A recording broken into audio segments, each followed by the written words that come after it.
Hey guys, welcome to my channel, the RUDRANSH Panday Show. This is our first episode in conversation with. Coming up next.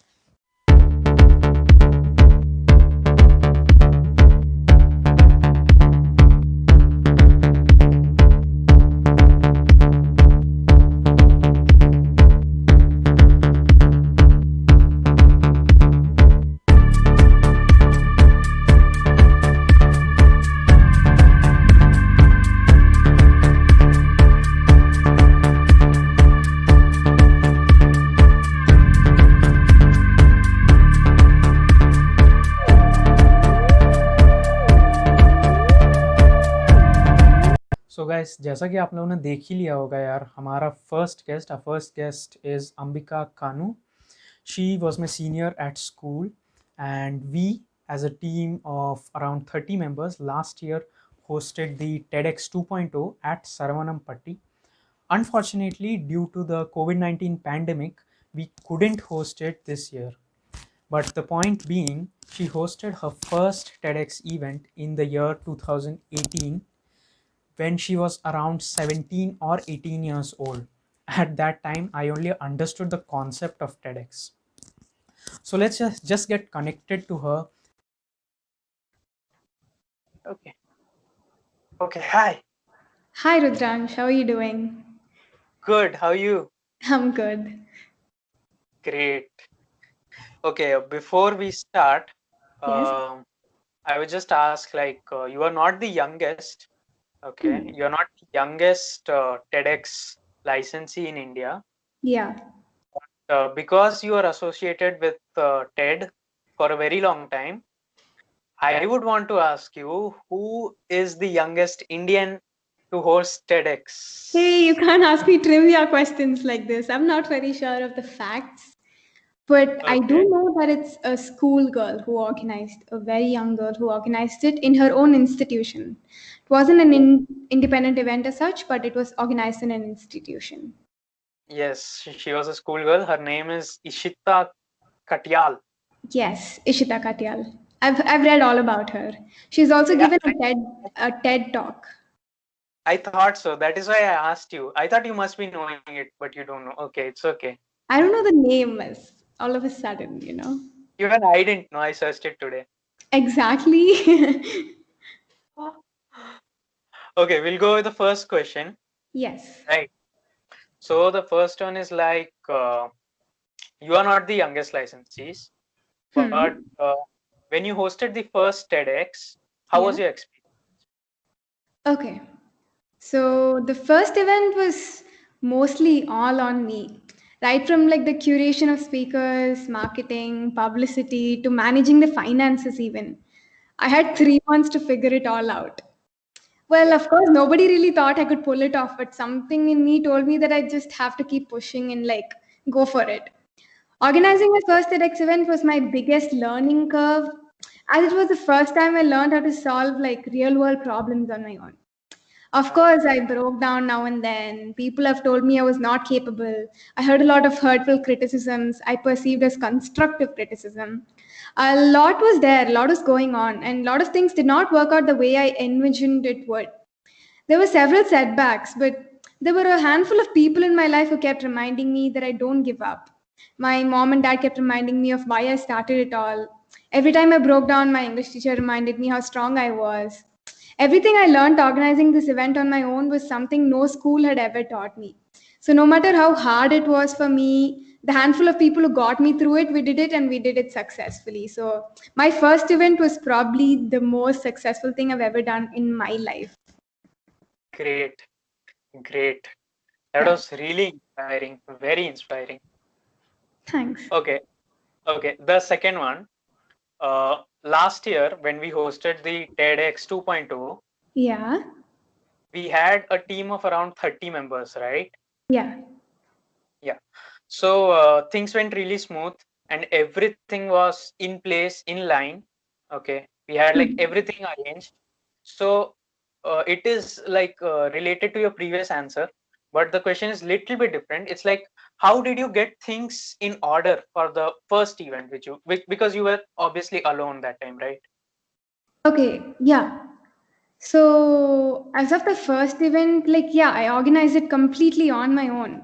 And see, I'll tell you, start with the reason why I organized it. Like, the reason why I organized it is because I wanted to break the stereotype of the whole 12th graders only wanting to study and do nothing else. Like, most parents, students often have the prejudice that if students do nothing but study, anything but study, when they're in their last year of high school, they will not do well in their exams and hence life.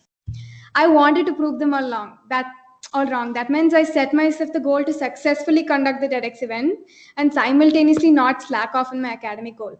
Obviously, it was hard to do all of those things on my own and organize it because I had no idea what I was doing, especially since it was my first event.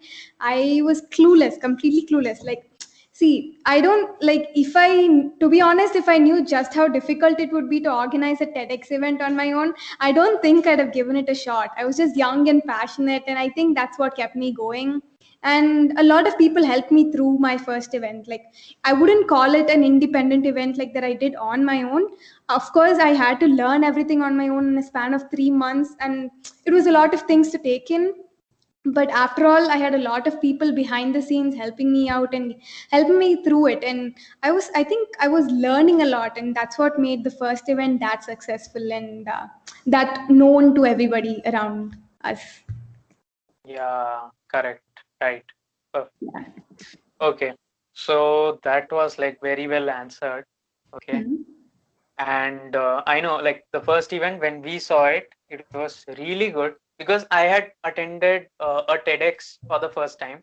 Yeah. And not only me, people who came with me had also attended it for the first time.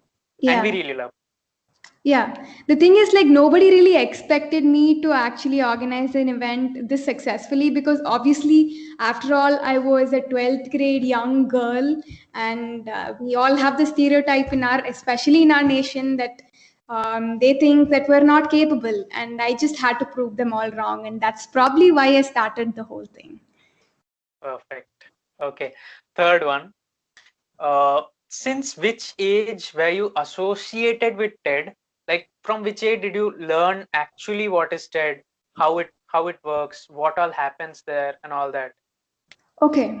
So since childhood, TED is something I've grown up watching with my dad since I was really young.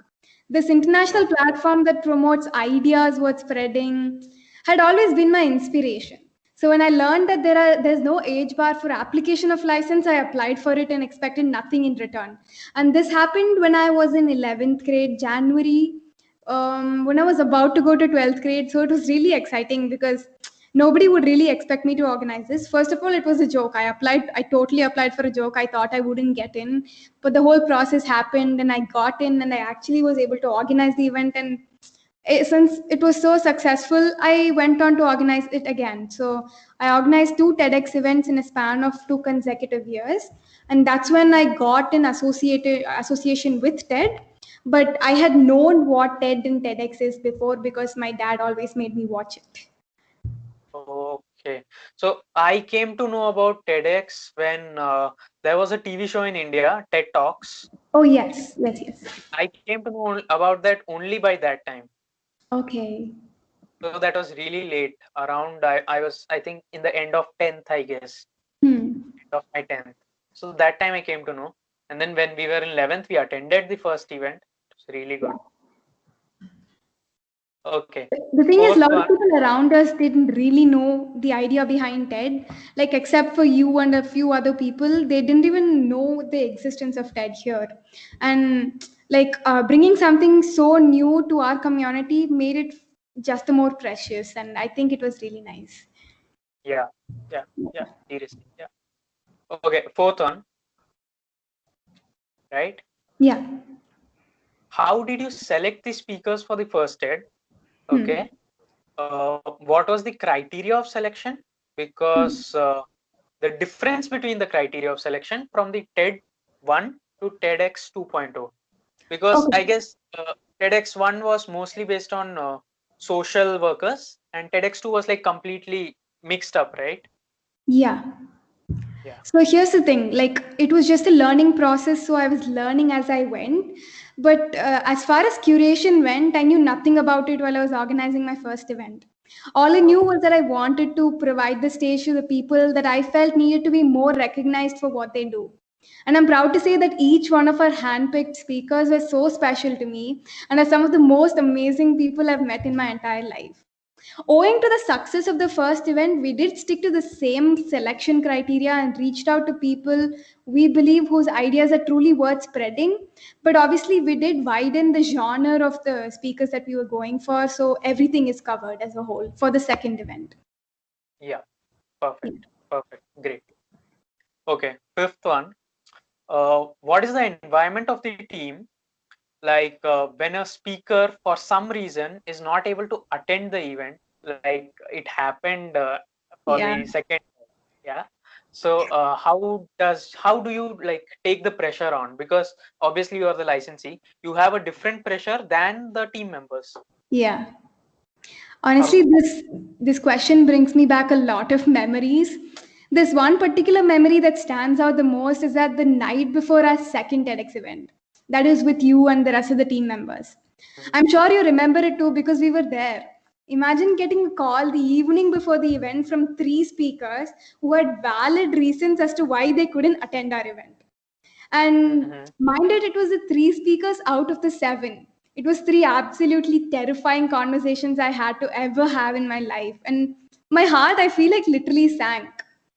But Mhm. what was the most beautiful thing about the whole situation is that I wasn't alone. We were setting up the stage and it was 2 a.m. and we were all exhausted. I remember us taking a minute just sitting down and having a conversation of how we're going to be there for each other and how we're going to fix it and that everything will be okay. And that was such an important conversation because no matter how much of a mess I was breaking down that day, but I did learn to be stronger from my team members. They taught me more in a span of 3 months and in a span of that 30-minute conversation we had that nothing is ever really the end, that there are always solutions and plan Bs. And the speakers did end up making it, and the event was a successful one, all because we were a team and we did it together. So Yeah, there's absolutely no credit that goes to one person or another. And the fact that we took all of the negatives together as a whole, as a team, was what made the event so successful and beautiful. yeah, perfect. Actually, even the memories for me, it's like I met a lot of great people, still contact with them. There are Yeah, people who are still helping me out, like you can do this, you can do it that way, you can do it this way. And that's how you grow. That's how you grow, exactly. meeting different people, their experiences, their pressures, their life. Exactly. You're right. Exactly. Yep. So that 30 member team was really good, really cool. It was amazing. I mean, like initially, obviously, we had our differences and we couldn't make it to meetings, and a lot of things did happen. But those 3 days right before TEDx, if it weren't for the 30 of us coming together, organizing it together, the event would not be as successful as it was. It makes it really precious, and it's like one of the best memories I've had in my life. True, true. Same here. Yeah. Okay. Sixth question. Yes. Uh, what was the procedure of getting the license to host a TEDx? And also, what are the rules and regulations that are to be strictly followed? Okay. So the process of application spans across 3 months. What begins with the filling out of an application form ends up with a live Skype interview with a TEDx official, after which they grant us the license based on if they believe we are capable of organizing the event or not. As of the rules and Okay. procedures for the organizing, there's a 115-page long rule book that we are supposed to abide by while organizing the event. So it's like a huge rule book that we have to abide by while organizing the event. Okay.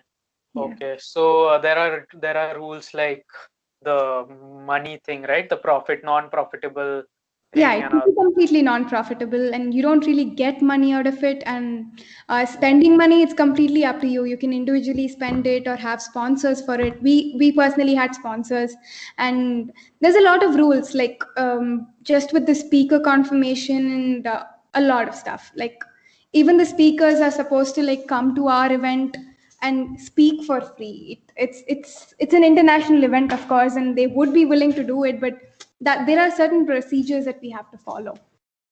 Okay, yeah, like one of them is you can't repeat the speakers, right? Yeah, we can't repeat the speakers. I mean, that makes it pointless, right? The whole point is Yeah. ideas worth spreading, and we're introducing new people, anyways. Yeah, Yeah. correct. Okay, the last and the seventh question. Hmm. Okay. What difference do you find in yourself before and after the event? A lot. Honestly, a lot. Like, it really was a life changing experience for me. We often forget how important it is to stand on our own feet and to face our own problems. That's often left for us to figure out when we're adults and much older. The first event I organized had set the bar really high because people didn't expect it coming from a young 12th grade girl, as I said. I initially didn't know how I could achieve anything bigger, but the second time around, the tickets were sold out in a matter of days. Like, you know it, you were there. And it was not all on me because I had a team of 25 to 30. And with the group effort, we pulled off an excellent event. TEDx was the opportunity for me to observe and experience the real world in its highs and lows. And this entire TEDx journey taught me to look at things in different perspectives, accept criticisms, accept rejections, look past our incapabilities, and just go for it. My dad left the event up to me so I can learn everything. I've learned a lot from my parents, if I have to be honest. I admire their parenting and support. They'll even let me bunk classes to organize the event. Mind it was my 12th grade. So, not Yeah. everyone gets that sort of support. And the most important takeaway from this entire journey is that age is really just a number. And that if you have a dream, trust me, no matter how many obstacles come in your way, you will destroy them all and you will keep walking towards it. So, that was the takeaway. And it was a life changing experience for me. And it was the span of those 3 months that I learned the most personally in my life. So, yes. Great. Like you really provided a lot of information for our viewers. And thank you so much for coming to the Rudransh Pandey show, that too in the first episode. Of So course. there was a lot of curiosity, people asking me who is the first guest. So now it's all clear. I had a Okay, great thank you. time with you, conversing with you, and we'll get back together and talk. Yeah. Yeah, Thank yeah, you so much maybe for after this. the pandemic. Yeah, it brought me a lot of memories now. Now that I think Yeah, about all of this and like talk about it, it was fun. yeah. And your Okay. initiative was amazing, and I will always support you and I'll always root for you. So best of luck Uh, on that. Thank you. Thank you so much. Yeah, always.